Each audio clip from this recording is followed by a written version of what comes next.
Bien, muy buenas noches a todos los presentes. Damos la bienvenida a cada uno de ustedes. Mi nombre es Roxana Maita y a continuación le doy pase a nuestro jefe comercial, el licenciado Sebastián Suárez, quien nos dará un breve alcance acerca de la corporación ProICE. Muchas gracias, Roxana, y muy buenas tardes a todos los participantes. ProICE tiene más de 24 años en el mercado de la ingeniería de protección contra incendios, la cual brinda servicios a nivel internacional. Actualmente contamos con sedes en México, Perú y Bolivia. Nosotros somos fundadores de la Cámara de Protección contra Incendios, miembros de la Sociedad Nacional de Protección contra Incendios en Perú y fundadores de la Confederación Iberoamericana de Protección contra Incendios. Y también somos miembros de la NFPA. ProICE ya lleva constituida hace más de 7 años, en este tiempo cosechando la reputación de la empresa con más experiencia en el rubro. Nuestros servicios de protección contra incendios tienen el alcance de asesorías, auditorías, ingeniería y diseño, suministros, instalación y mantenimiento de los sistemas de protección contra incendio. Adicionalmente, ofrecemos certificaciones en cursos como la seguridad de espacios confinados, trabajos en altura y caliente y brigadas contra incendio. Continuando con el programa, le cedo nuevamente la palabra a la licenciada Roxana Maita Copa para darnos una breve introducción del alcance que tendrá nuestro webinar.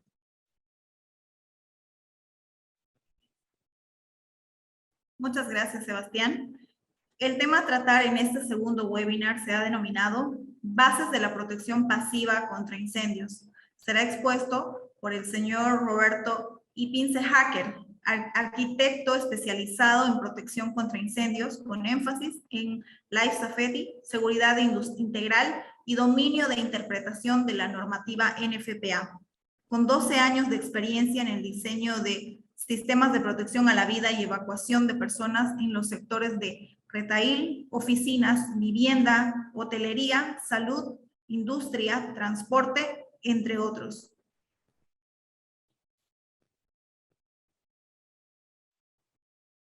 ¿Qué tal, Rosana? Gracias por la presentación. Gustaría poder presentarles, bienvenidos a todos. Voy a empezar proyectando el tema que teníamos para hoy y cómo podemos ir aprendiendo y conversando sobre estos temas tan interesantes y que nos apasionan a todos, que es lo relacionado a la protección contra incendios, y en especial el tema de Life Safety, que tiene varios componentes y varias variables, y que hoy día vamos a ver volcado en lo que se llaman las bases de la protección pasiva contra incendios.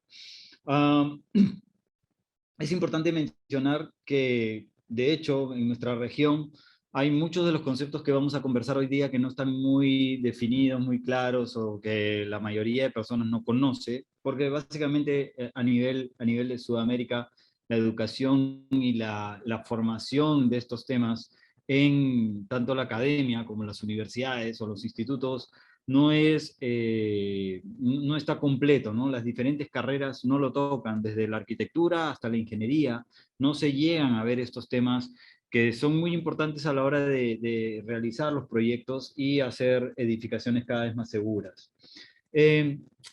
Para poder entender de qué estamos hablando cuando hablamos de protección pasiva contra incendios, es muy importante identificar la principal problemática, ¿ok? Y esta es una comparación de la evolución de un incendio, ¿ok? Y que tiene que ver con el mobiliario antiguo y el mobiliario nuevo. El mobiliario antiguo, representado básicamente hace más de 30, 40 años, representado por mobiliario, muebles, alfombras, sillones y todos los elementos que hacen de una decoración de un ambiente, fueron producidos con productos naturales, en su mayoría, ¿no? Y la comparación con los productos hoy en día que uno encuentra en el mercado en distintos países es un poco más impulsado por el tema de todo lo que tiene que ver con los temas sintéticos, ¿no?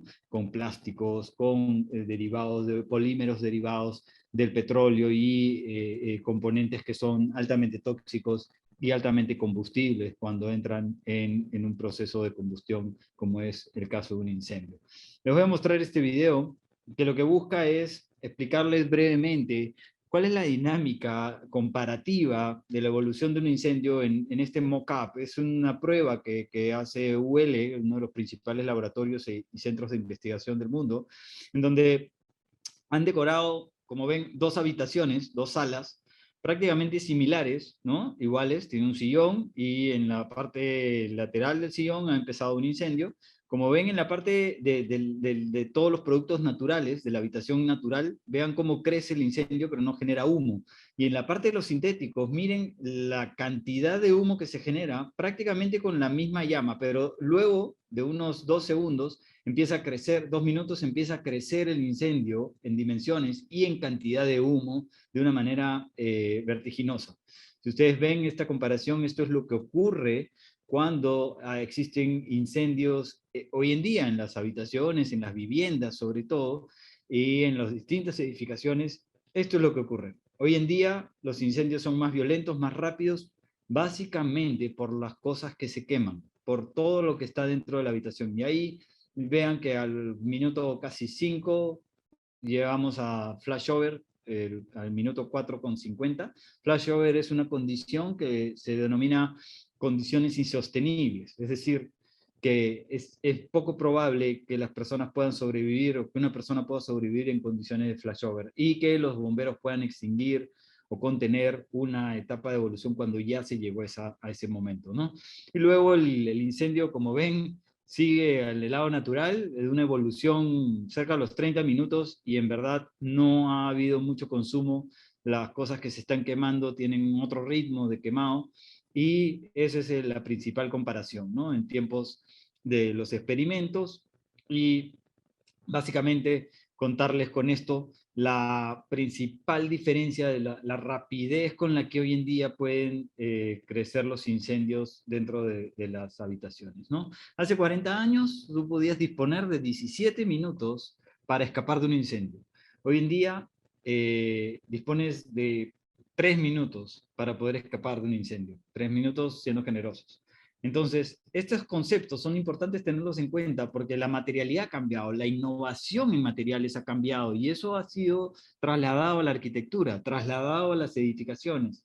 Y cuando ocurren incendios, estos componentes o este mobiliario o estos materiales van a responder a cierta velocidad y a cierto nivel de toxicidad que va a afectar la vida humana dentro de esta habitación, dentro de este edificio.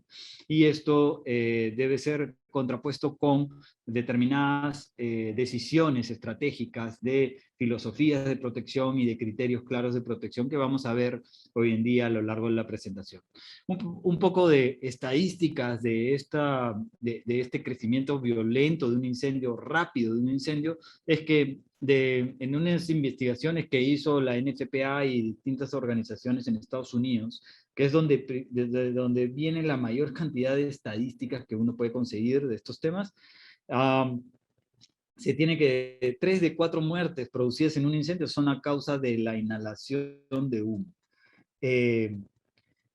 Aproximadamente 57% de las personas muertas no se encontraban en el lugar donde se originó el incendio. Esto quiere decir que el incendio puede ser en una habitación y el humo tóxico y caliente llegó al otro lugar y fue ahí donde se vieron afectados, ¿no?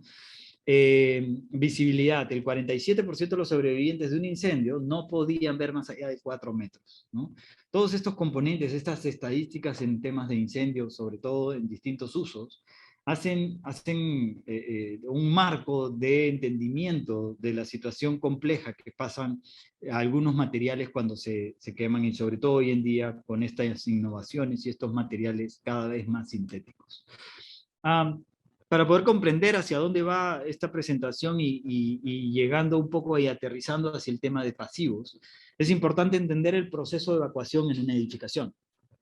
El proceso de evacuación lo muestro en esta gráfica en donde tienes un eje que es la temperatura y otro que es el tiempo. Esta es una gráfica representativa también y que la pueden encontrar en libros y en bibliografía de la SFPE, que es la Sociedad de Protección contra Incendios de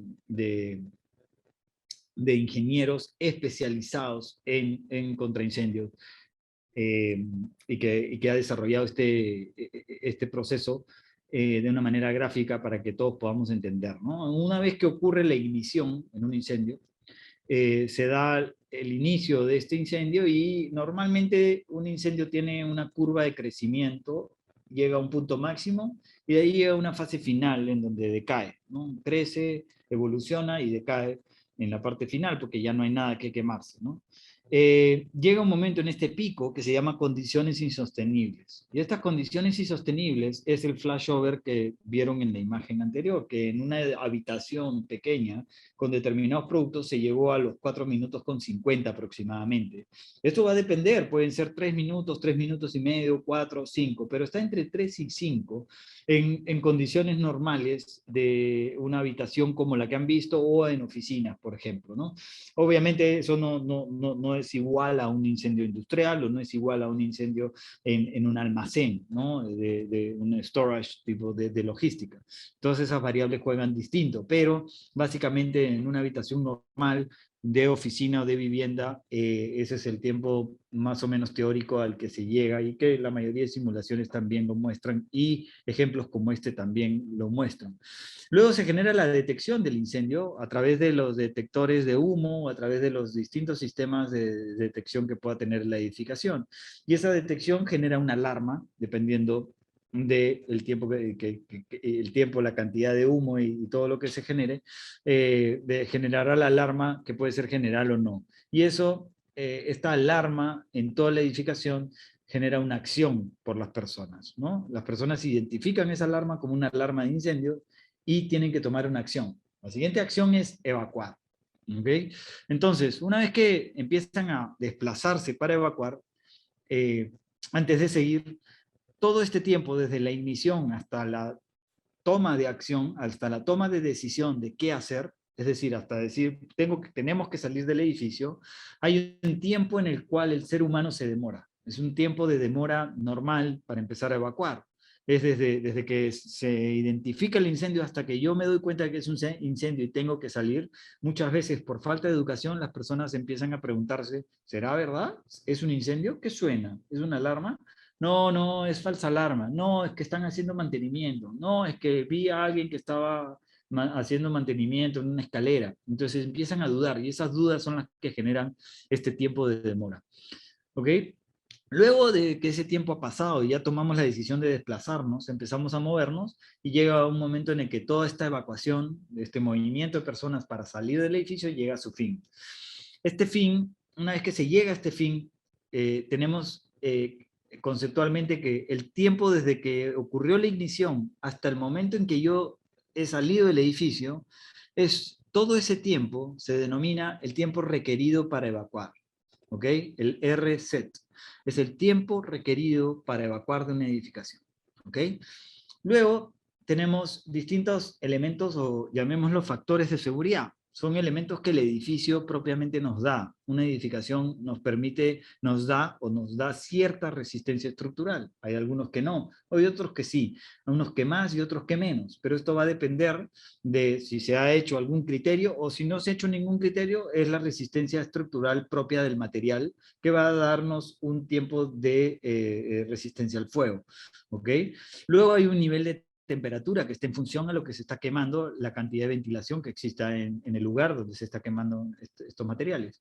Hay un nivel de toxicidad también vinculado a lo que se está quemando. Como vimos en el ejemplo inicial, existe una gran cantidad de humo producto de los materiales que se queman, que son principalmente sintéticos, o productos provenientes de plásticos o procesamiento de petróleo. Finalmente, el nivel de visibilidad que está relacionado con el nivel de ventilación que puede haber en la edificación y el nivel de cosas, de materiales que se estén quemando, todo eso hace un factor de seguridad que una vez que, luego de cumplido este factor de seguridad que puede haber sido pensado y estratégicamente diseñado, o puede ser simplemente natural, es decir, la evolución normal del incendio, una vez que terminen estos factores de ocurrir, se denomina desde ahí hasta el inicio, desde el inicio hasta este momento, se denomina el tiempo disponible para evacuar. ¿ok? Entonces yo tengo un tiempo disponible para evacuar y tengo un tiempo requerido para evacuar. ¿Cuánto requiero yo para salir del edificio y de cuánto tiempo dispongo? Y estos dos conceptos, al final los vamos a ver en un resumen de cómo interactúan y cómo deberían ser su relación. Dentro de toda la primera etapa, en donde hay la ignición, la detección, la alarma y la acción, ocurre, distintos sistemas empiezan a operar en la edificación. Los rociadores automáticos, si es que existen, los detectores de temperatura, detectores de humo, gabinetes contra incendio, y la bomba contra incendio empieza a funcionar. Luego, en la etapa de desplazamiento, en la etapa en la cual nos movemos, empiezan a interactuar determinados sistemas dentro del edificio. Las salidas de evacuación, que están bien diseñadas, las escaleras de evacuación, porque pueden tener puertas cortafuego, pueden tener selladores cortafuego, pueden tener presurización de escaleras, pueden tener señalización e iluminación de emergencia. Todos estos sistemas empiezan a interactuar una vez que nosotros entramos a las escaleras y nos desplazamos y hay una tarea de evacuar del edificio.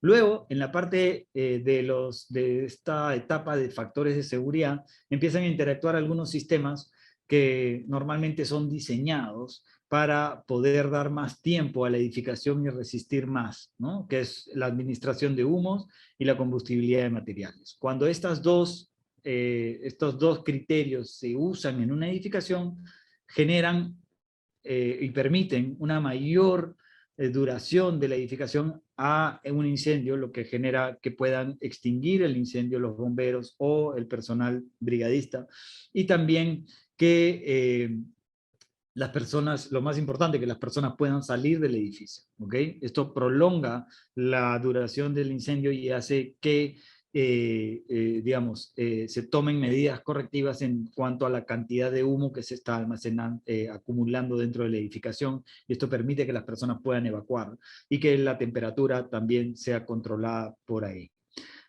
Entonces, en el proceso de evacuación, en resumen, uno tiene un tiempo disponible para evacuar, de cuánto tiempo dispongo para salir del edificio y de cuánto tiempo requiero para salir del edificio. Yo puedo estar en una habitación, pero para salir de esa habitación tengo que recorrer 50 metros para evacuar del edificio. Requiero de 50 metros, que eso trasladado a tiempo son 50 minutos, ¿no?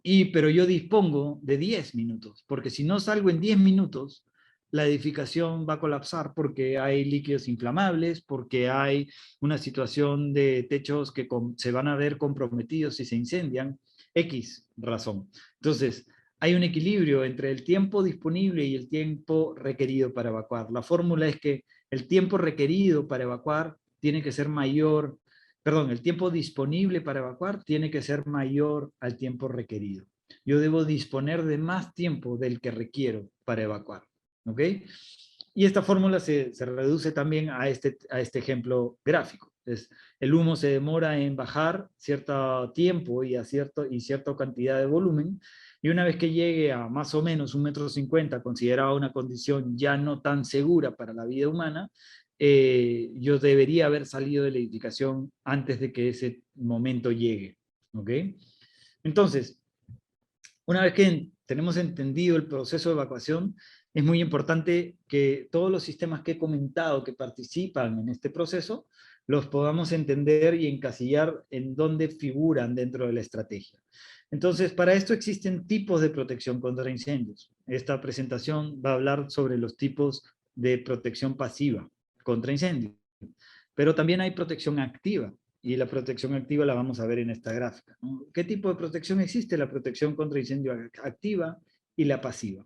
En la activa, ¿qué tenemos? Tenemos distintos sistemas o configuraciones. Tenemos lo que son los rociadores automáticos contra incendio, la detección y alarma, los extintores, las mangueras contra incendio, la bomba contra incendio forman parte de un paquete de protección activa. Van a responder al incendio y van a tratar de extinguirlo, contenerlo. Las brigadas capacitadas, la capacitación de los ocupantes, las normas de protección contra incendios, la regulación y las auditorías o los simulacros constantes que se hagan también forman parte del proceso de protección, del sistema de protección activa de la edificación. Tenemos también los bomberos. Tenemos en este caso en Perú existe la autoridad SEDAPAL, que es la autoridad que brinda agua a la ciudad. En el caso de Bolivia pueden tener otra autoridad o si no tienen una autoridad, es la empresa privada o pública que brinda agua a la ciudad, y eso también forma parte del recurso que usarán los bomberos para el momento de extinguir un incendio, ¿no? Central de llamadas o las alarmas de la ciudadanía también forman parte de la protección activa. Y por otro lado, la protección pasiva tiene que ver con los cerramientos o la compartimentación cortafuego, las puertas de evacuación que son cortafuego, las puertas, los selladores cortafuego, las rutas de evacuación que tienen que ser pasillos o tienen que ser recorridos protegidos cortafuego, y la resistencia de los materiales. Y todo esto forma parte de lo que es la protección pasiva, y es de lo que vamos a conversar hoy día un poco más a detalle. Obviamente es importante mencionar que todos los sistemas de protección activa deben ser correctamente diseñados, adecuadamente instalados, periódicamente probados, auditados, es decir, y constantemente mantenidos. Estos sistemas no pueden ser eficientes al momento de una emergencia si no cumplen con estas características. Entonces, características básicas de la protección pasiva. Tenemos que todos los pases, aberturas deben ser protegidas cuando el criterio se establezca como protección de la edificación y de los cerramientos. Las soluciones deben ser certificadas para su uso como cerramiento cortafuego. Las soluciones deben considerarse como sistemas. Los sistemas deben ser listados, igual certificados. Y a esto me refiero con listados, ¿no? Cuando en muchísimas de las normas, principalmente las normas americanas y inglesas o de otros países, internacionalmente se llama listado a un producto o a un sistema o conjunto de productos que agrupados forman un sistema, tienen que estar listados en una lista de un directorio. Y este directorio lo emite un laboratorio de prueba. El laboratorio ha auditado ese producto, ha auditado su fabricación y ha auditado y lo ha llevado a una prueba en un horno y ha establecido que ese producto efectivamente resiste 5, 3, 2, 1 hora, dependiendo de la configuración del producto. Y eso está en una lista que uno puede verificar. El estar en una lista, ya sea de cualquier laboratorio, quiere decir que está listado. En conclusión, está certificado para ese uso, para el uso determinado. Entonces, y eso están en distintas guías o directorios que los laboratorios emiten, ¿no? Certificado por una entidad acreditada para hacerlo. Esto es lo que les comentaba. ¿Qué autoridad, qué entidad hacen esto? En el mundo existen distintas. Existe UL, que es Underwriters Laboratories, es uno de los laboratorios más importantes del mundo porque es el único que ha gestionado y ha impulsado esta investigación y esta definición de criterios de protección y de criterios de acreditación de estos elementos, de certificación, perdón, de estos elementos que garantizan que van a funcionar bien en caso de una emergencia.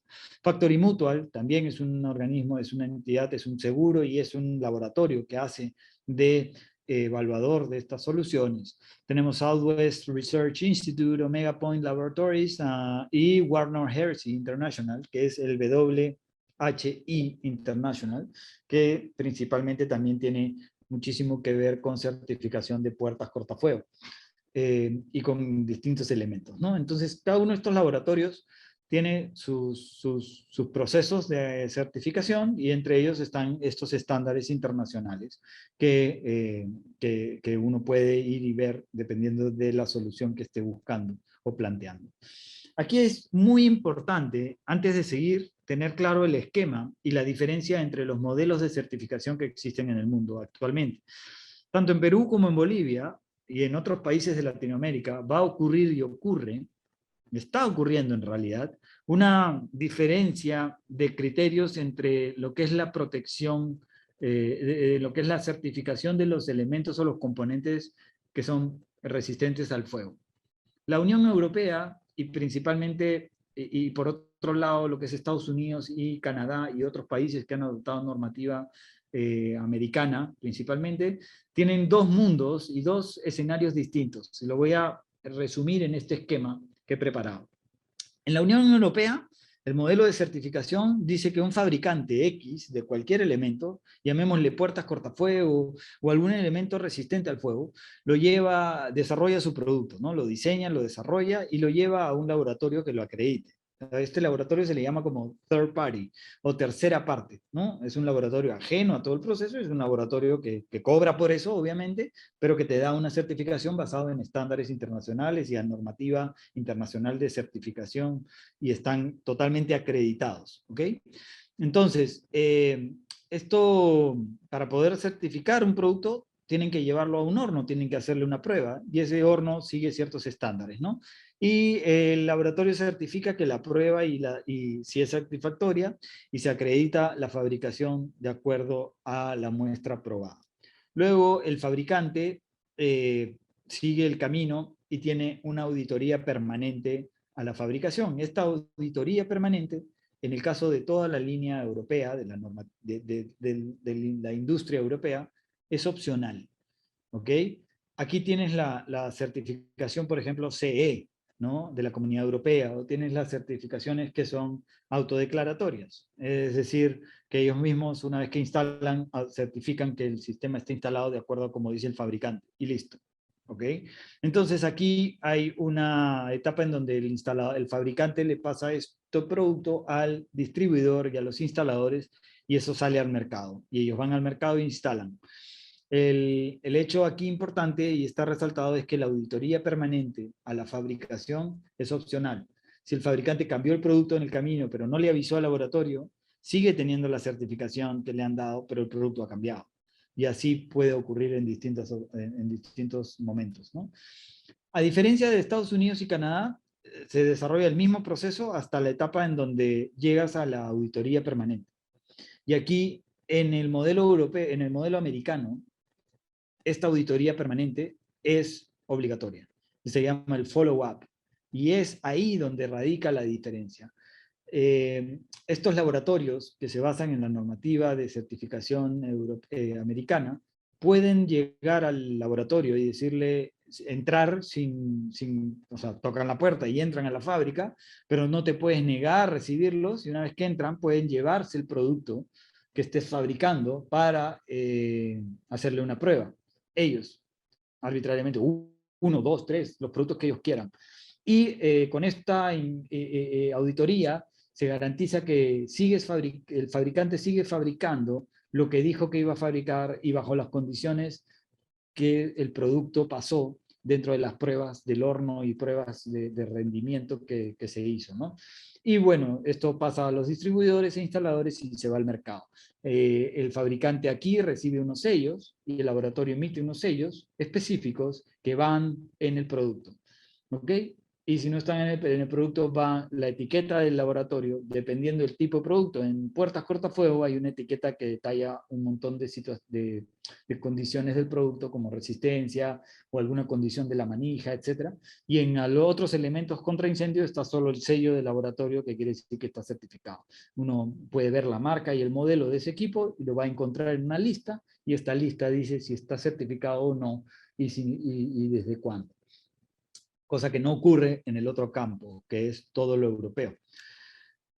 Esto no quiere decir que los productos europeos no resistan al fuego. Ojo, sí resisten, pueden resistir al fuego, sí, claro, pero el modelo de certificación de cómo, en qué se basan es distinto. Y esta es una realidad que está ocurriendo, porque estos dos mundos están existiendo en los distintos países de Sudamérica.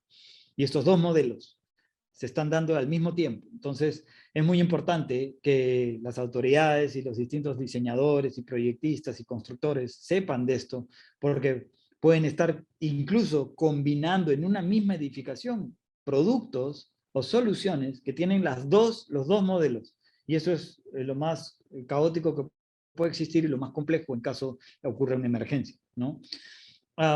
Entonces, pasando al tema de compartimentación, tenemos que ¿qué es la compartimentación? ¿O para qué sirve la compartimentación? ¿O para qué se hace la compartimentación? Se puede hacer una compartimentación como refugio de personas en caso de una emergencia, como protección a las personas que están evacuando, las rutas de evacuación. Se puede hacer para separar ambientes de riesgo del resto de la edificación. Hay algunos ambientes dentro de una edificación, puede ser un hotel, puede ser una fábrica o puede ser un hospital, en donde hay ciertos ambientes que tienen un riesgo específico que puede afectar, que si se ven dañados o afectados por un incendio, pueden afectar toda la operación del edificio. O viceversa, que algún incendio externo, fuera de la zona de este ambiente, puede afectarlos. Por ejemplo, un grupo electrógeno en un hospital. Es de vital importancia el grupo electrógeno en un hospital y no puede verse afectado por un incendio en las cercanías o en los ambientes cercanos. Este sistema tiene que estar protegido. Luego tienes para limitar los daños a las instalaciones en caso de incendio, y esto es básicamente por continuidad de operaciones.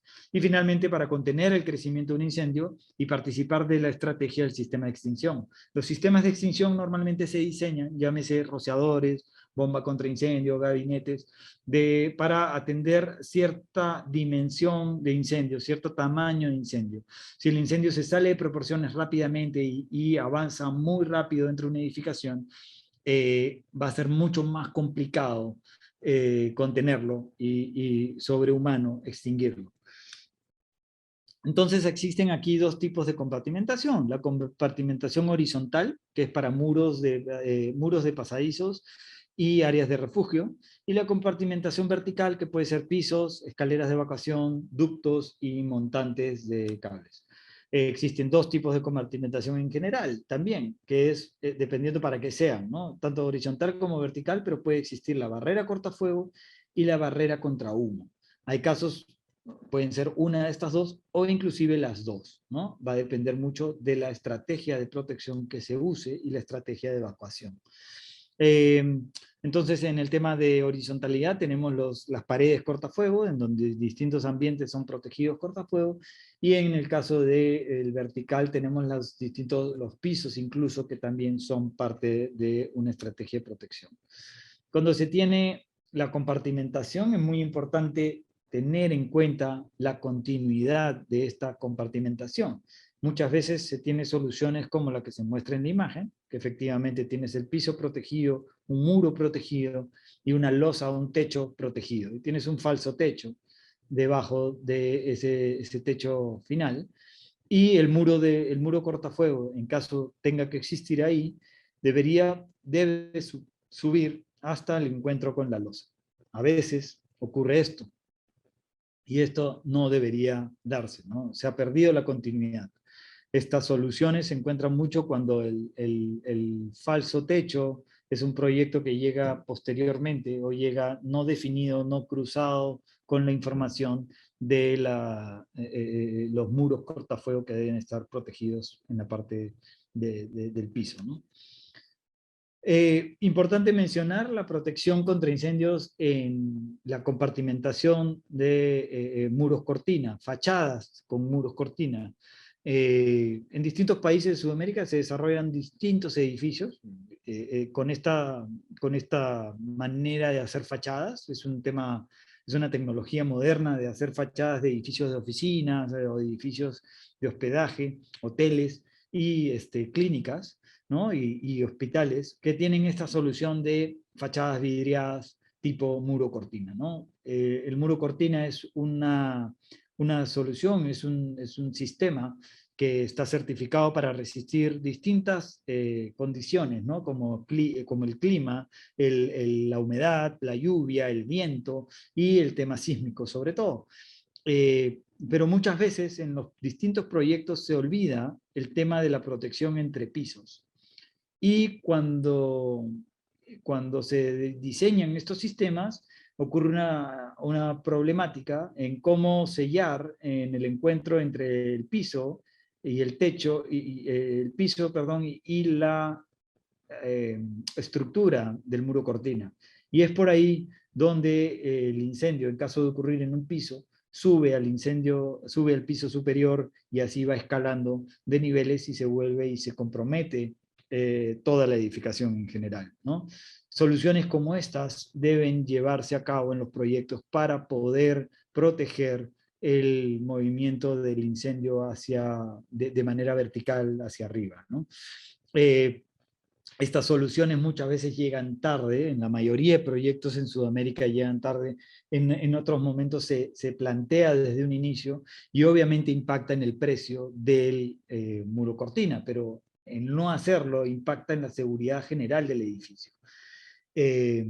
Como detalle, si ustedes ven una solución de muros cortina en un edificio que tiene veamos, un edificio de oficinas que puede tener 10 pisos o 15 pisos, o un hotel, y que el hotel tiene un sistema de protección contra incendios basado en rociadores automáticos, tiene una bomba contra incendio y cumple distintos estándares de protección internacionales. Si hay un incendio en un piso determinado y el muro cortina no tiene protección, pasa lo de la figura de la derecha del incendio. Las llamas suben y rompen el encuentro entre pisos y sigue subiendo y el humo caliente sube al siguiente piso y se prenden los materiales del siguiente piso. En un incendio que empieza en un piso, llamémoslo noveno piso, pasa al 10º, al 11º en poco tiempo, y lo que ocurre a continuación es que los sistemas de rociadores se van a activar, pero han sido diseñados para un tamaño específico de incendio. Han sido diseñados para un incendio en un piso, no para un incendio en 2, 3, 4, 5 pisos al mismo tiempo. Entonces, lo siguiente que va a ocurrir es que el sistema no va a poder abastecer tanta agua, porque le pide agua al piso 9, le pide agua al piso 10 y le pide agua al piso 11. Entonces, el sistema, como llaman los ingenieros especializados, la bomba va a salir de curva, no va a poder abastecer tanta agua al mismo tiempo, ¿no? Por un error en el tema de diseño. Entonces, no se puede diseñar una bomba más grande con una capacidad mayor de bombeo y de presión y de caudal, sino que se debe buscar compartimentar el incendio para hacerlo cada vez menor, ¿okay? Y que no avance afectando todo el edificio. Ejemplos de compartimentación, por ejemplo, este es los sistemas listados, llámese listado, lo que se encuentra en esta lista de los laboratorios. Estos son listados UL, por ejemplo, ¿no? Y te dicen que el diseño es el U454 y te dan todo el detalle de cómo es el drywall de este sistema, ¿no? Con los soportes verticales, la lana de vidrio y las planchas, y cómo son las planchas y cuál es la resistencia de las planchas. Y así hay una infinidad de sistemas. Existirán alrededor de 2000 sistemas, si no me equivoco, de N tipo de soluciones, no solo en muros cortafuegos, sino también en selladores, que vamos a ver más adelante. Ok. Una herramienta que les puede servir mucho a los que nos acompañan hoy en día, y si son diseñadores, son proyectistas, les puede servir cierta información de cómo establecer, cómo conocer estos sistemas de manera gratuita. Busquen esta compañía que se llama USG, que son fabricantes de sistemas de drywall cortafuego, de planchas de drywall, de soluciones de baldosas de falso techo o de este tipo de soluciones de construcción en seco. Y en esta página web ustedes tienen una herramienta de diseño que les permite identificar qué tipo de cerramiento quieren lograr, ¿no? Pueden lograr un cerramiento acústico, son paredes interiores o paredes exteriores, y uno va señalizando, más acá abajo sale un menú de filtro, y yo he filtrado el tema de resistencia al fuego, por ejemplo, y me sale este sistema, el UL-U419, y es un muro que resiste 1 hora, y me hablan del Sound Transmission Class, que es el tema sonoro, ¿no? Y me dan los detalles de esta solución, este sistema que está listado. Es decir, está listado, es decir, que en algún momento está probado por el laboratorio y certificado para funcionar. Esto no quiere decir que todos los elementos van a venir con un sello específico y que si yo los uno, todos tienen el mismo sello. No. Quiere decir que si yo construyo este muro de acuerdo a lo que dice esta regla, este sistema va a funcionar con los elementos definidos es decir, cumpliendo esta receta, voy a hacer un muro que va a resistir al fuego 1 hora y voy a cumplir con estas características. Y eso es lo que busca este tipo de empresas, por ejemplo, que les puede servir como herramienta, ¿no? Para el diseño. Yendo un poco al tema normativo, existe para todos estos componentes, la normativa internacional es una de las mejores fuentes para evaluar estos temas. Una de las normas que define los criterios de protección según tipo de construcción, esto es basado básicamente, principalmente en normativa americana y en el sistema constructivo americano.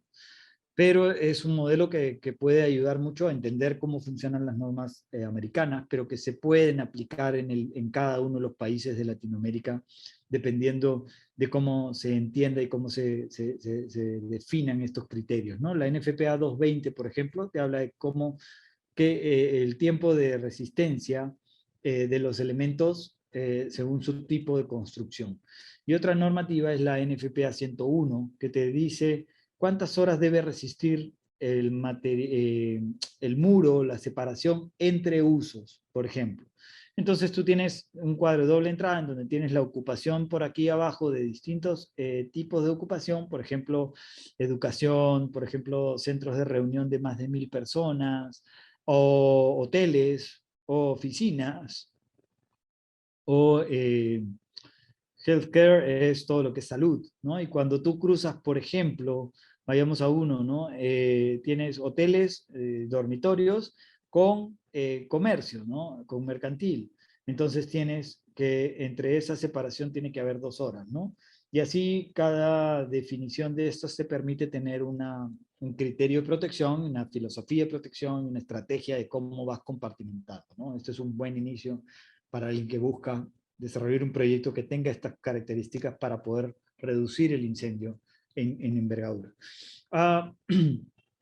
El siguiente componente que mostramos como componente de protección pasiva es el tema de los medios de evacuación, las rutas de evacuación y principalmente lo que forman parte de los medios de evacuación. Pueden ser corredores, pueden ser corredores protegidos o pueden ser escaleras que conducen al exterior del edificio, ¿no? Uno, como saben, tiene que recorrer desde la parte más alejada de un ambiente hasta la ruta segura, puede ser una escalera, y esta escalera tiene que ser protegida para poder salvaguardar la integridad de las personas, salvaguardar la vida y ser un área protegida y ser un área segura, ¿no? Para eso debe tener ciertas características, debe ser cortafuego y debe resistir a un tiempo determinado, ¿no? Y básicamente se hacen los muros cortafuego y la puerta cortafuego, ¿no? Y en muchos edificios estas escaleras permiten y tienen un diseño que permite que las personas con discapacidad o personas con imposibilidades de movilidad puedan estar ahí en esta zona hasta ser evacuados por el personal de emergencia, llámese bomberos o brigada del edificio. Este es un caso, un incendio que ocurrió en Lima, Perú, hace mucho tiempo, y lo que muestra es un incendio en una edificación de salud, en un hospital, en una clínica, en realidad, bueno, que aspiraba a ser hospital, ¿no? Pero es una clínica privada, en donde ocurrió un incendio en un piso determinado, y el incendio empezó a avanzar y avanzar y avanzar, avanzar, y el humo fue avanzando y se fue moviendo y llevándose hacia distintas zonas de la edificación, y uno ve cómo empieza a avanzar el humo y el daño que genera solo el humo, porque había zonas en donde solo el humo del incendio llegó, no el fuego, ¿no? Y vean cómo quedan las paredes, después el falso techo y todos los elementos, y si ustedes ven la marca notable de hasta dónde llegó el humo y qué cosas no atacó el humo en la parte baja, pero sí en la parte superior donde se acumuló, ¿no? Y también tenemos, por ejemplo, todo lo que es material sintético que se fue quemando, ¿no? Esto era un teléfono, habían adornos y habían unas bancas donde se sentaban las personas. Esta es una vista de la zona de recepción, donde estaba esto se llama el pool de enfermeras, ¿no? Donde estaban las enfermeras que atienden el piso. Vean este monitor, este es uno de los monitores de una computadora, estos monitores antiguos, que eran completamente puro plástico, ¿no? Vean cómo acabó, como chicle. Todo por el humo. Vean, la temperatura, lo que puede llegar a ser, ¿no? No solo la toxicidad, sino la temperatura. Y este incendio llegó hasta digamos, hasta este nivel, pero empezó, el origen fue en una zona de rezo, había una pequeña capillita, una capilla para rezar en este hospital, en esta clínica. Y en esta capilla habían unas velitas misioneras y obviamente alguien, una señora, un señor, alguien que fue a rezar, dejó prendida esta velita, la velita llegó al mantel y el mantel hizo lo suyo y se quemó y todo el material que había combustible en este cuarto empezó a quemarse y el humo empezó a subir a la edificación a través de la ruta de evacuación, a través de la escalera de evacuación. Y como ven, esta es la escalera de evacuación en donde el humo caliente prácticamente destruyó todo a su paso. Y lo más grave de todo es que este nivel que les mostré anteriormente es el nivel de nanología, digamos, neonatología, perdón. Y donde estaban los recién nacidos, ¿no? Entonces hubo toda una estrategia para mover las incubadoras y para llevarlas a otra zona de la edificación, mientras el humo seguía aumentando en volumen y haciendo todos esos estragos, ¿no? Y como un pequeño ambiente de cultos, de rezo, en un lugar específico de la edificación, generó este incendio que pudo haber afectado a muchas vidas en la parte superior, ¿no? Se tienen registros que no hubo muertos en este edificio, pero sí hubo comprometidos muchos heridos en el proceso, ¿no?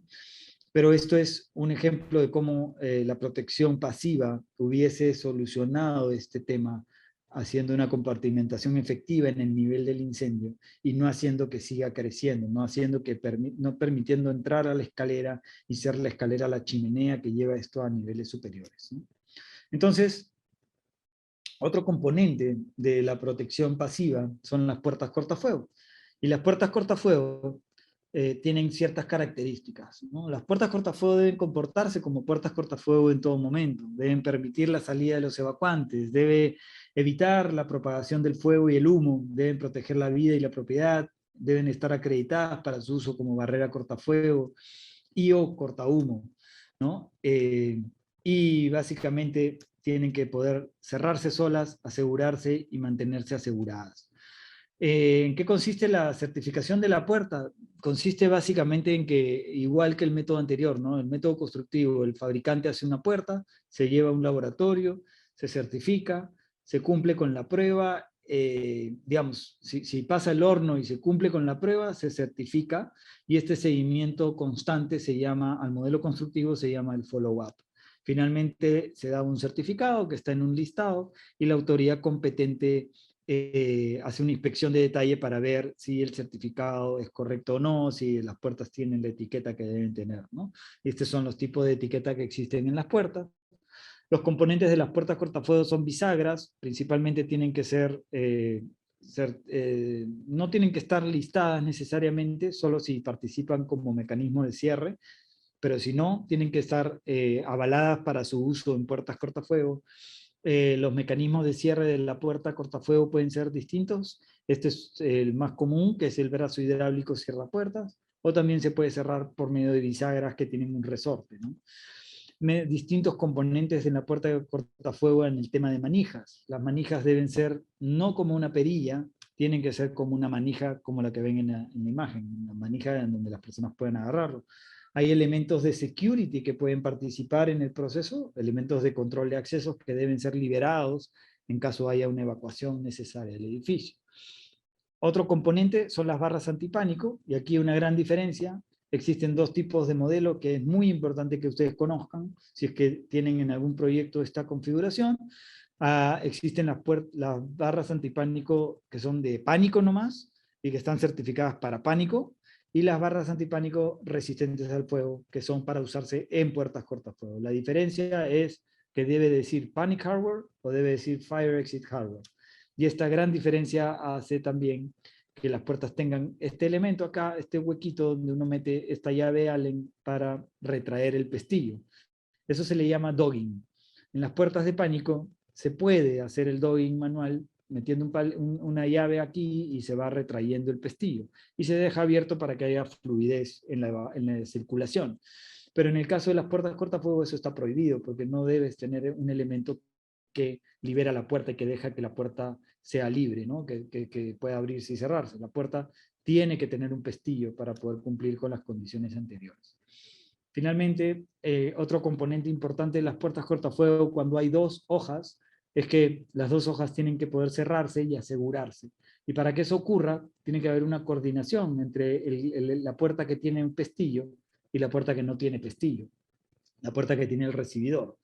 Y para eso existen mecanismos que se llaman coordinador de cierre, que lo que hacen es que siempre la puerta que no tiene el pestillo llegue primero, para que la puerta con el pestillo no llegue antes y se quede la puerta entreabierta. Si ocurre que la puerta se queda entreabierta, se rompe toda la estrategia de protección cortafuego. Pasando rápidamente al tema de selladores, los selladores pueden ser del tipo intumescente, se expande con el calor, ablativo, que suda en contacto del fuego, y elastomérico, que tiene una capacidad de movimiento en su desarrollo, ¿no? En el tipo de elemento que es. Existen distintos tipos de selladores para casi todas las soluciones que se puedan imaginar, y uno tiene que siempre hacer un levantamiento de los pases y las aberturas para poder protegerlas adecuadamente, porque hay una solución para cada tipo de pase. No es lo mismo una tubería de PVC que una tubería metálica, no es lo mismo una bandeja de cables que una tubería por donde pasan, digamos, el sistema de agua potable del edificio. Entonces, todo esto se tiene que mapear en el edificio y tiene que identificarse cada pase, y hacer un proyecto de selladores y especificar cada sellador. Este es un ejemplo de listado de sistema de selladores. Por ejemplo, uno cuando va al listado que les menciono, que es el directorio de estas entidades que certifican, uno encuentra este tipo de soluciones en donde te dicen de qué tipo es el pase y donde te dicen el tipo de pase, el tipo de material que tienes de muro y la solución a la que tienes que llevar la protección del sello, ¿no? Y existen infinidad de productos para estas soluciones. En resumen, los datos importantes para seleccionar un sistema de selladores es que debe desarrollarse un proyecto de ingeniería identificando cada una de las penetraciones, pases, elementos y dimensiones materiales. Básicamente, para datos importantes, para penetraciones, tienen que saber qué tipo de objeto está penetrando el muro, qué tipo de tamaño de objeto es el que penetra, qué porcentaje de llenado tiene, el espacio anular, que es el espacio que queda libre, el tipo de construcción del piso, la pared, el espesor del piso, el espesor del canal metálico en paredes de drywall. Todos esos aspectos son importantes cuando son penetraciones, cuando estás atravesando un muro con algún elemento. Y en juntas, tienes que saber el requerimiento dinámico y estático, cuánto se van a mover, ¿no? Y el ancho de la junta, el tipo de construcción del piso y muro, el espesor del canal metálico si fuese paredes de drywall también, si hubiesen, y el espesor del piso o pared. ¿Ok? Es importante que tengan claro que estos selladores y estos elementos de sellos cortafuego han sido probados de distinta manera, ¿no? Hay pruebas de piso, pruebas de pared, y finalmente en todas estas pruebas de laboratorio llevan al final a una prueba de chorro de manguera, en donde se prueba que el elemento de sello no salga del lugar o no se desprenda, generando que en la extinción, ya sea producto de los rociadores o de las mangueras, los elementos de sellos cortafuegos no salgan de su lugar y generen un punto de ingreso del humo o del fuego, ¿no? Finalmente, el tema de la resistencia a los materiales. Es muy importante tener en cuenta aquí que en casi todo Sudamérica este tema principalmente se ve solo en hospedaje, en hoteles, porque se tienen unos altos estándares y estándares internacionales, en donde desde el colchón hasta la alfombra y la cortina tienen un requerimiento de resistencia al fuego, de resistencia al avance de las llamas, ¿no? Aquí existen dos índices que son importantes reconocer. El índice de propagación de llama, que es el flame spread, y el índice de concentración de humo, que es el smoke development. Entonces, estos dos conceptos son importantes tenerlo en cuenta porque existen productos certificados con ciertos valores para poder resistir, para poder cumplir con ciertas características. El tema toma importancia y toma relevancia porque en la mayoría de edificaciones que vemos a diario en nuestra ciudad, como por ejemplo discotecas o por ejemplo cines o salas de cine, se tienen productos como foams acústicos, ¿no? Que son elementos que se ponen y se recubren en los ambientes por un tema acústico. Y estos elementos son altamente tóxicos si se incendian.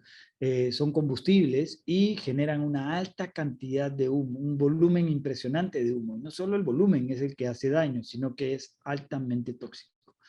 La mayoría de incidentes que ha habido, accidentes e incendios que han habido en discotecas, han perdido la vida personas, no han perdido la vida quemados, sino han perdido la vida asfixiados y contaminados con este humo que generan estos elementos, ¿no? Es muy importante que todos estos sistemas de protección acústica tengan la debida certificación de resistencia que la normativa internacional contempla. Y es que pueden revisarla, ¿no? Por ejemplo, la NFPA 255 y la NFPA 101 también la hace referencia, habla de todas estas características, ¿no? Y hay una clasificación de 3 tipos, ¿no? Para muros y falsos cielos hay una clasificación ABC, y donde te dice el rango de expansión de la flama y la generación de humo. Y estos valores, los productos, uno busca una alfombra para un ambiente, por ejemplo, un salón de convenciones o un cine, ¿no? Un cinema, ustedes buscan productos certificados y lo van a encontrar, pero va a ser probablemente producción internacional. Se va a producir en otros países y va a haber que importarlo y pasarán por un proceso de evaluación de esa certificación, pero buscan la expansión de flama o flame spread y te dicen el índice está en A, B o C. ¿Y quién te determina?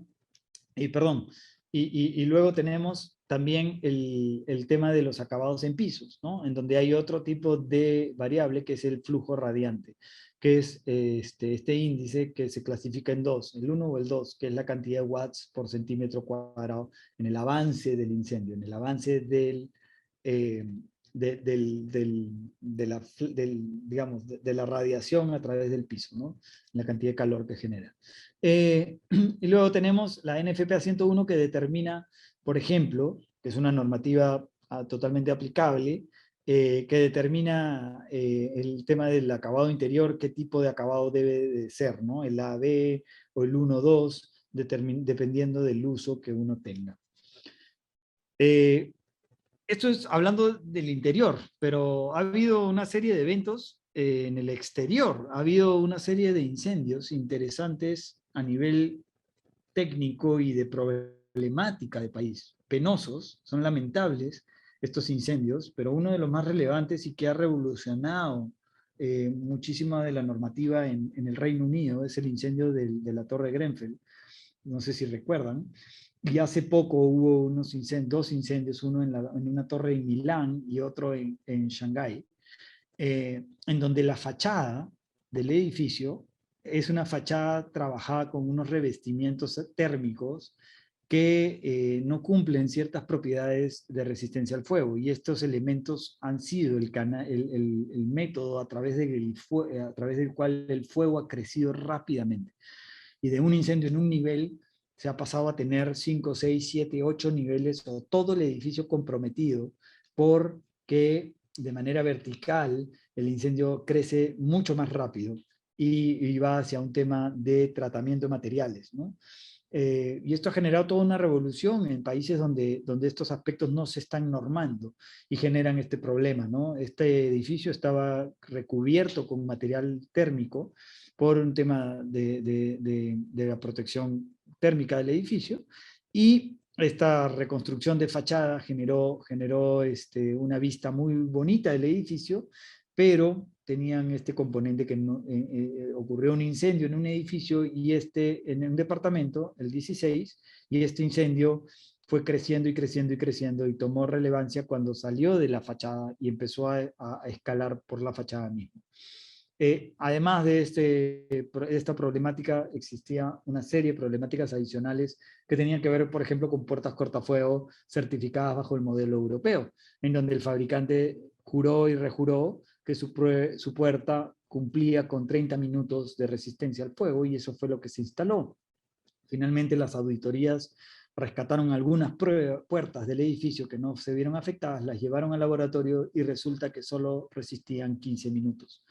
Con esto, todo el modelo de certificación de elementos que participan en la protección contra incendios se vio puesto en duda, y están hoy en día sí en todo este tema de ver cómo se cambia la normativa hacia aspectos que puedan proteger a los ciudadanos de este tipo de diseños, ¿no?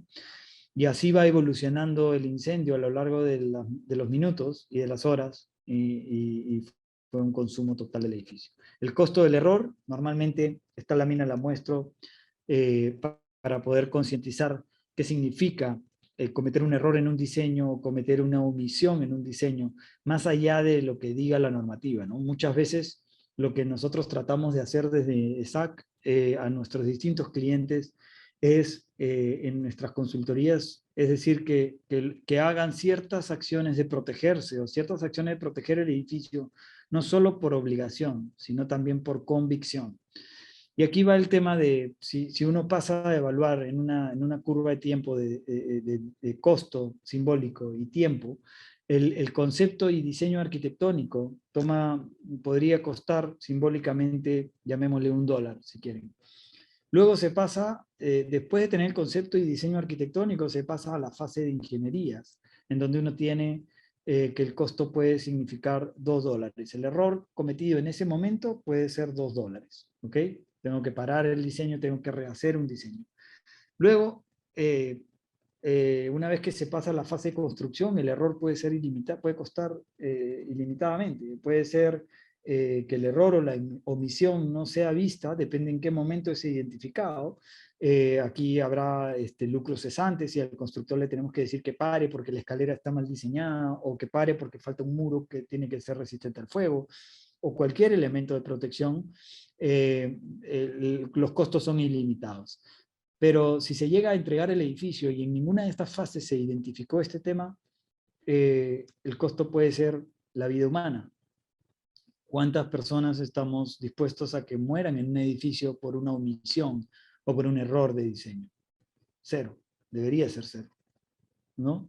Entonces este aspecto cobra importancia cuando lo vemos en un contexto latinoamericano y en un contexto importante definir qué está ocurriendo, ¿no?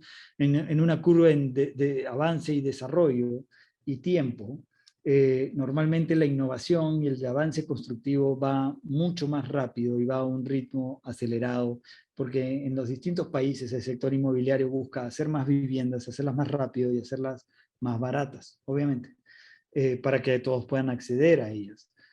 Para que la mayor cantidad de personas pueda acceder a ellas. En el caso de incendios o en el caso de eventos que ven afectada la seguridad de las personas, esto se llama experiencia. Eventos que pasan como la Torre Grenfell, como la de Milán, generan una experiencia de que algo está pasando, se están generando incendios producto de los avances tecnológicos y que no hay una regulación adecuada. Y a eso iba el siguiente punto. La regulación va por debajo. Nunca va a equiparar y estar a la altura de la innovación, porque en casi todos los países la regulación toma un tiempo madurar. Pero lo importante es tomar la experiencia de estos eventos y plasmarlos y actualizarlos en la normativa. Distintos países, entre ellos Estados Unidos, tienen normativas que van actualizándose a lo largo del tiempo. Cada 2 años sacan una nueva norma de seguridad, una nueva norma de protección contra incendios, porque ya sea que hay cambios tecnológicos o ya sea que hay modelos o diseños distintos o innovaciones distintas en los modelos constructivos que hacen que estas normas se actualicen. Y es normal. Normas antiguas generan problemas en estos aspectos. Y finalmente la educación, que queda totalmente rezagada. En nuestros países latinoamericanos, lamentablemente, estos temas no se enseñan ni en la universidad ni en los institutos. Entonces un arquitecto o un ingeniero o incluso los propios bomberos terminan saliendo de sus institutos o de sus carreras sin saber necesariamente todos los componentes de la protección contra incendios. Y eso genera un problema fundamental de de capacidad intelectual, de competencia profesional para poder asumir los riesgos, los retos y los riesgos que estos avances constructivos están generando en nuestras ciudades. Finalmente, como resumen, como conclusión, la velocidad de los incendios hoy en día ha aumentado hasta en 7 veces comparados con los de hace 40 años, y esto ya lo vimos en un video de ejemplo comparativo por los productos que hay dentro de una edificación, de los temas sintéticos, la innovación en nuevos materiales más livianos, más acústicos, más térmicos, presenta un reto para la protección contra incendios, debido a que las normas para la protección contra incendio, para las normas y para la educación que deben estar al día. Las soluciones de protección pasiva juegan un papel importante en la estrategia de protección contra incendios de las edificaciones porque pueden contener rápidamente el incendio y evitar que se propague rápidamente a otros niveles, a otras zonas, y haciéndolo pequeño. Y las soluciones deben ser certificadas por un laboratorio y por un juicio de ingeniería. Finalmente, se hace necesario la difusión y educación en materia de tipos de protección contra incendios que salvan vidas. Finalmente, agradecerles por su compañía. Espero que les haya sido interesante todo lo que les he contado hoy día y que pueda verse volcado en su trabajo diario. Gracias también a Proicebol por la invitación y estoy a su disposición. Soy Roberto Ipince de SAC, una compañía de consultoría especializada en seguridad integral. Tenemos nuestra casa matriz en Perú, en Lima, y tienen mis datos personales, mi correo y mi teléfono. Si buscan también, si escanean el QR, me pueden encontrar en LinkedIn, y encantado de poder absolver cualquier duda o consulta de la presente exposición, y atento a cualquier pregunta. Entiendo que va a haber una ronda de preguntas si es que alguien tiene alguna duda hoy día. Muchas gracias, Muchas arquitecto gracias. Roberto. Ha sido muy placentero poder escuchar su participación. Evidentemente hay unas preguntas que está haciendo el público. Vamos a leer una de ellas. Voy a leer yo inicialmente una y nuestro colaborador Sebastián va a leer la siguiente y vamos a ir intercalando para que usted pueda responder, por favor, a las preguntas. Ok. Una de ellas dice así: ¿qué tan importantes son los cerramientos portafuego dentro de la estrategia de protección contra incendios en una edificación? Gracias. Sí, como vimos, si recuerdan, cobra total importancia cuando la protección pasiva del edificio a nivel de protección contra incendios genera que la estrategia sea contener el incendio en una escala menor, ¿no? Si hay un incendio en una habitación, se puede quedar en esa habitación y no crecer y no evolucionar, ¿no? Por ejemplo, una analogía que hago, que no necesariamente tiene que ser protección, tiene que ser con una puerta cortafuego o con un elemento resistente al fuego, pero en Estados Unidos, por ejemplo, hay un modelo de una campaña de difusión en las distintas ciudades para que la gente en su vivienda, si es que hay un incendio, al salir de la habitación, porque están evacuando, cierren la puerta, ¿no? Close your door se llama la campaña, y es cierra la puerta al salir. Y ese hecho simplemente de contener el incendio cerrando la puerta va a hacer que el incendio no tenga alimentación, no tenga aire, no tenga oxígeno, y solito va a verse disminuido, solito va a quemarse un poco lo que hay adentro y solito se va a extinguir. El mismo concepto, lo importante es buscar que la protección pasiva juegue esta reducción del espacio y contener el incendio en sus primeras etapas para que no crezca y se vuelva a condiciones insostenibles, y que ningún sistema de extinción va a poder resolverlo, porque va a ser de un tamaño tan grande que va a ser complicado. Y va a ser complicado también para las personas que van a tratar de extinguir el incendio poder entrar a la edificación, porque el incendio va a salir de proporciones. Y de la misma manera, los que evacuaron y a tiempo, enhorabuena, pero la mayoría que no pudo evacuar porque no se establecieron estos criterios, se va a ver afectado por el humo, por la temperatura y por la toxicidad de este, ¿no? Básicamente ese es el papel que juega en la estrategia. No sé si hay alguna, si pude responder bien la pregunta y si hay alguna otra. Muchas gracias, Roberto. Aquí tengo otra pregunta. ¿Por qué las soluciones de compartimientos, sellos y barreras cortafuego deben ser listadas? Gracias, Sebastián. Todas las soluciones cortafuego, como comentaba en la presentación, deben ser listadas, es decir, estar en un listado y certificadas por un ente, por una entidad tercera. Tienen que tener el componente de que alguien debe asegurar que estos elementos funcionan en caso de un incendio.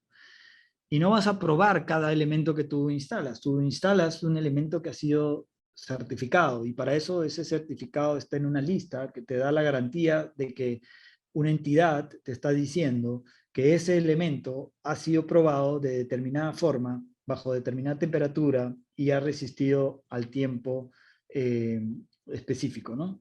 Entonces uno toma estos elementos y los instala de acuerdo a como se dice en este certificado y va a obtener ese resultado en la construcción.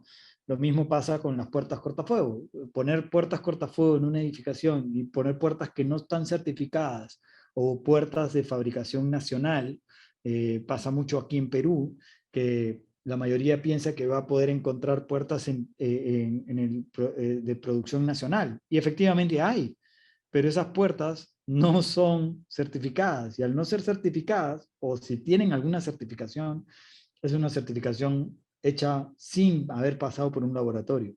¿Y qué va a pasar? El día del incendio no van a resistir, o si resisten, van a resistir menos del tiempo que deberían, como las puertas de la Torre Grenfell, ¿no? Por eso la importancia en toda la estrategia de protección de tener elementos certificados en el tema de pasivos. En el tema de activos, ni qué hablar. Una bomba contra incendio está certificada para resistir cierta manera de funcionar, a lo igual que los distintos sistemas del sistema de rociadores o el sistema de gabinetes. De la misma manera, la protección activa tiene que tener estas certificaciones para que se garantice con ello que van a funcionar en el momento de un incendio, que uno nunca sabe cuándo va a ser.